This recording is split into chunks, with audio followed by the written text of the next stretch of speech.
Hi, I am making this video because even with the AR pistol videos on YouTube, I still had a lot of questions. I have masked my voice because I don't need everyone knowing who I am and what guns I own or don't own. I spent about a year and a half deciding whether or not this would be a better option than the ARs I already have. After much thought, research, and testing, I believe I have come up with the best AR pistol configuration. I sold my 16-inch piston-driven AR after I got this AR pistol because I was so satisfied. Most people think they give up a lot of capability when they switch to a pistol. I feel I have gained a large advantage over 16-inch ARs with minimal sacrifice. Okay, let's get started. I have a Spikes tactical pistol lower receiver without all the fancy stuff. I would avoid getting the anti-roll pins and different grips because they don't make any real difference in the function of the weapon. If it's good enough for soldiers in war, it's good enough for me in America. Save that money for the ammunition. But to each his own. Do not get the buffer tube foam cover. They cost $10, and as you can see, I had to cut it back because it actually got in the way of the charging handle, making it very difficult to cock the weapon. I can't believe that Spikes Tactical sold it to me that way without testing it first.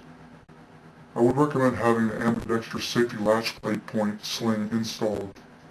Altogether, the complete lower receiver and shipping to your FFL shouldn't cost more than $300, and your local gun store shouldn't charge you more than $30 to use their FFL. Also, there shouldn't be any tax. That's about it for the lower receiver. The upper receiver is an Adams Arms 7.5-inch barrel PDW. That stands for Personal Defense Weapon. The upper receiver is really what makes this setup so reliable and state-of-the-art. Adams Arms has really done a great job with their piston system. Their upper receivers are very high quality and the price is very reasonable considering that it is a piston system.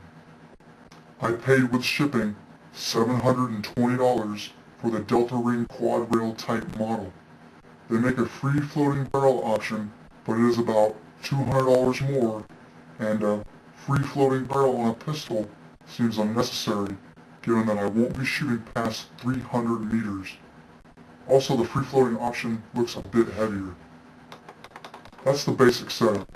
Let's talk about how it shoots. Between me and my buddies, we have probably put about 500 rounds through this pistol. I have put about 350 or 400 of those rounds down range. It has short stroked on me one time. Some of my friends who are not as experienced with weapons had several short stroking problems. I write off all of those issues to operator-induced faults like flinching and loose grips. A big question I had was how bad is accuracy going to suffer? I have found the difference between this and a 16-inch barrel to be minimal. I hit a 1 square foot target at 100 yards every time.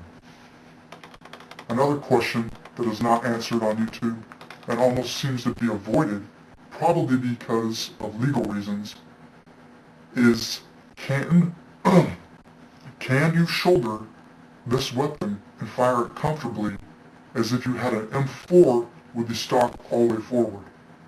The answer is yes, absolutely. I can shoulder this weapon and fire accurately almost as comfortably as an M4 style rifle. Another topic seems to be 9mm or 5.56. First off, the lower receiver in 9mm costs about $200 more. That in itself is a big turnoff. Some people say, well, you can save money on ammunition. The price difference between 1,000 rounds of 5.56 and 9mm per 1,000 rounds is about $80. Not that big of a difference. And finally, most people say the muzzle blast is too violent or not controllable. If you have to use this weapon for real, you want your gun to not only kill the aggressors, but scare the shit out of the ones that are behind cover. This tactic is used by most special warfare groups and is called overwhelming violence. If you paralyze the enemy just for a moment with fear, they will die and not you. The pistol is very controllable and muzzle climb is not a concern.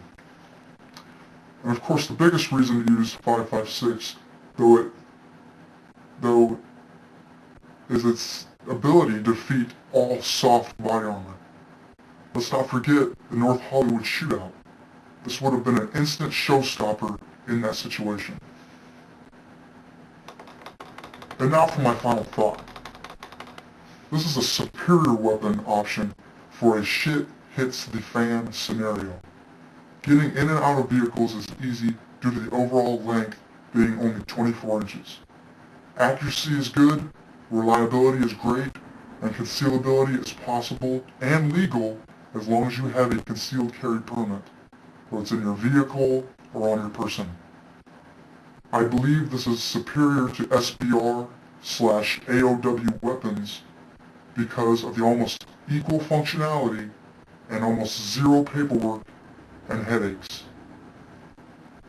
A quick wrap up of some of the things, the personal preference items I have on here.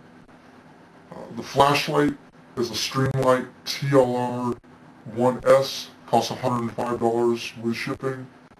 The iron sights are GG&G and cost about $160. I also cut down the pistol grip for my specific needs. And the scope is a Trijicon TA31TRD with a kill flash. Thanks for watching, and feel free to go crazy with the comments, as I don't believe in First Amendment rights being censored by anyone.